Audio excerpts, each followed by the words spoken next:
Assalamualaikum warahmatullahi wabarakatuh. Perkenalkan, nama saya Meliana, NIM 18010040071 dari kelas PPSI 7B. Di sini saya akan menyampaikan materi tentang kritik sastra. Di sini ada 4 poin pembahasan. Yang pertama ada hakikat dan pendekatan kritik sastra. Yang kedua, fungsi kritik sastra. Yang ketiga, materi dalam pembelajaran bahasa Indonesia yang berkaitan dengan kritik sastra. Yang keempat, ada contoh artikel kritik sastra. Yang pertama adalah hakikat kritik sastra. Kritik sastra adalah cabang ilmu sastra yang berurusan dengan penilaian karya sastra, yaitu kegiatan yang menilai baik buruknya sebuah karya sastra. Kritik sastra adalah kegiatan yang dapat dikatakan menilai kelebihan atau kekurangan yang terdapat dalam sebuah karya sastra. Selanjutnya adalah pendekatan kritik sastra.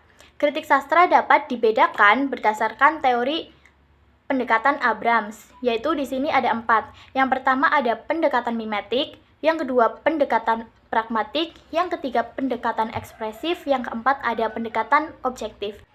Yang pertama adalah pendekatan mimetik, yaitu pendekatan yang memandang karya sastra merupakan tiruan dari dunia atau kehidupan nyata. Selanjutnya adalah pendekatan pragmatik. Pendekatan pragmatik memandang karya sastra dari bagaimana manfaat sebuah karya sastra untuk pembacanya.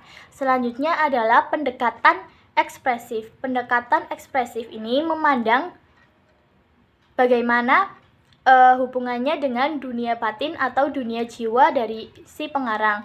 Selanjutnya adalah pendekatan objektif. Pendekatan objektif adalah pendekatan yang menganalisis atau memandang karya sastra dari segi unsur pembangunnya atau dari segi unsur intrinsiknya. Selanjutnya ada fungsi kritik sastra. Kritik sastra ini berfungsi untuk memberikan penilaian terhadap suatu karya sastra. Dengan adanya penilaian kritik sastra ini, penulis atau pengarang mampu melihat aspek kekurangan yang ada pada karyanya, sehingga pengarang atau penulis kedepannya dapat membuat sebuah karya sastra itu lebih baik lagi. Dan fungsi bagi pembaca adalah membantu pembaca untuk mengetahui tentang karya sastra yang unggul dan yang rendah. Atau selain itu, pembaca juga dapat mengetahui mana karya sastra yang dikatakan baik dan mana karya sastra yang dikatakan buruk. Selanjutnya adalah materi dalam pembelajaran bahasa Indonesia yang dapat dikaitkan dengan kritik sastra. Yang pertama ada puisi, yang kedua ada cerpen, yang ketiga ada esai. Nah, dalam puisi dan cerpen kita dapat mengaitkan dengan kritik sastra karena kita dapat menganalisis puisi dan cerpen melalui kritik sastra. Contohnya dengan pendekatan objektif, yaitu kita dapat menganalisis puisi dari segi unsur intrinsiknya. Selanjutnya adalah esai. Esai mengapa dikatakan dapat berhubungan dengan kritik sastra? Karena esai merupakan menulis sebuah opini kita dalam suatu objek, dari suatu objek. Nah, dalam menulis esai ini juga melatih kita untuk menulis. Artinya dapat dikatakan kita dapat mempelajari kritik sastra atau menulis kritik sastra melalui esai. Nah, selanjutnya adalah contoh artikel kritik sastra.